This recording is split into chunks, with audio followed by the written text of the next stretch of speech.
नमस्कार शेतकरी मित्रांनो, शेतकऱ्यांसाठी अत्यंत महत्त्वाची बातमी ती म्हणजे पीक विमा भरलेल्या शेतकऱ्यांना. आपला जो विषय आज पीक विमा भरलेल्या शेतकऱ्यांच्या खात्यात आता 45,900 रुपये हे जमा होणार आहे. तर मित्रांनो, काय संपूर्ण माहिती आता आपण A to Z व्हिडिओमध्ये बघणार आहोत. परंतु तत्पूर्वी जर तुम्ही या चॅनलवर नवीन आला असाल तर चॅनलला सबस्क्राईब करायला विसरू नका.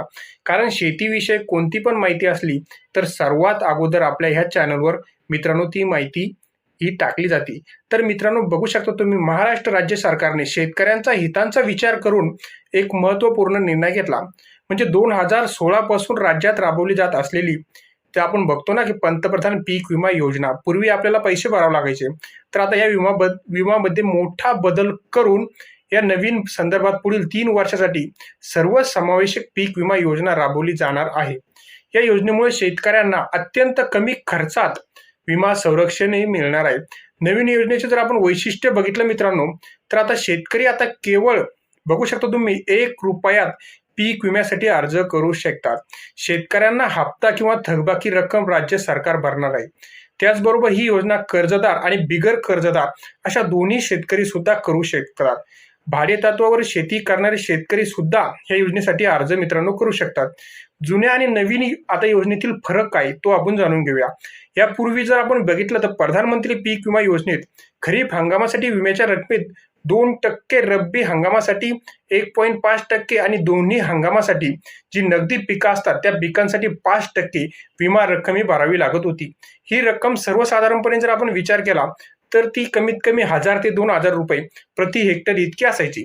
परंतु आपल्या राज्य सरकारने आता या विमा योजनेत बदल करून आता शेतकऱ्यांना केवळ 1 रुपयात ही पीक विम्याची रक्कम शेतकऱ्यांच्या खात्यात येण्यासाठी म्हणजे विमा भरण्यासाठी तुम्ही आता 1 रुपयात ही रक्कम भरून पीक विमा भरू शकतात.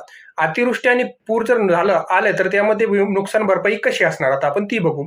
जर सप्टेंबर आणि ऑक्टोबर 2023चा जर आपण विचार केला, अतिवृष्टी आणि पुरामुळे झालेल्या शेतकऱ्यांसाठी सरकारने विशेष मदतीची घोषणा केलेली आहे. ती कोणती ते बघू आता. सुमारे बघू शकता तुम्ही 12 लाख शेतकऱ्यांना आता नुकसान भरपाई प्रति हेक्टर 18,900 रुपये मिळणार आहे. प्रत्येक शेतकऱ्याला कमाल 3 हेक्टर पर्यंत ही मदत असणार आहे. म्हणजे अशी हेक्टरची मर्यादा आहे. 1 ते 3 हेक्टर मध्ये किती पण असले तुमची शेती तरी सुद्धा तुम्हाला ही मदत मिळणार आहे. या मदतीसाठी एकूण 1200 कोटी रुपयांचा निधी सुद्धा मंजूर करण्यात आलेला आहे. हा निधी राज्यपाल प्रतिसाद निधी किंवा राज्य सरकारच्या निधीतून उपलब्ध करून दिला जातो. बरं, तुम्ही म्हणसाल की योजनेसाठी अर्ज कसा करायचा, तर आता आपण ते बघू. मित्रांनो, योजनेसाठी अर्ज करण्यासाठी आपण काय प्रक्रिया आहे ती समजून घेऊ. योजनेसाठी जर अर्ज करायचा असेल तर तुम्हाला अधिकृत वेबसाईटवर म्हणजे www.pmfpygov.in येथे जाऊन अर्ज करावा लागतो. मुख्य पृष्ठावरील नोंदी पर्यायावर क्लिक करा. त्यानंतर तुमची श्रेणी किंवा उपभोक्ताची श्रेणी निवडा.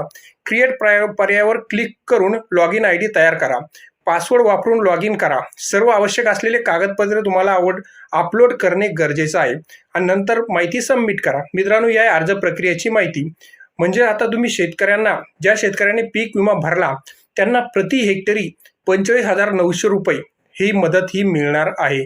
जर तुमची जास्त असेल तर मित्रांनो जास्त, त्यामध्ये जिरायती असो किंवा कोणतं बी पीक असो, शेतकऱ्यांना ही मदत जी नुकसान झाली होती ही मदत सरसकट त्यांच्या खात्यामध्ये जमा होणार आहे. डायरेक्ट म्हणजे DBTद्वारे. तुम्हाला ना आता कोणत्या एजंटची गरज आहे ना कसली गरज आहे.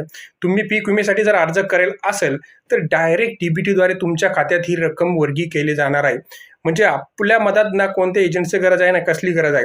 सरकार तिकडून याद्या तयार झालेल्या आहेत ते यादीनुसार ही मदत करणार आहे. परंतु त्याआधी जर तुमचं जर यादीत नाव असेल तर तुम्हाला KYC करणे हे कंपल्सरी आहे आणि आपला मोबाईल नंबर हे आपल्या पासबुक खात्याला सुद्धा कनेक्ट असणे अत्यंत गरजेचं आहे. जर असं नसेल तर तुम्हाला ही रक्कम मिळणार नाही. त्यासाठी सर्वप्रथम आपल्या जो बँक पासबुक आहे त्याला आपले खातं कनेक्ट असणे अत्यंत महत्त्वाचे आहे. मित्रांनो, ही होती संपूर्ण माहिती आवडल्या चॅनलला सबस्क्राईब करायला विसरू नका. धन्यवाद.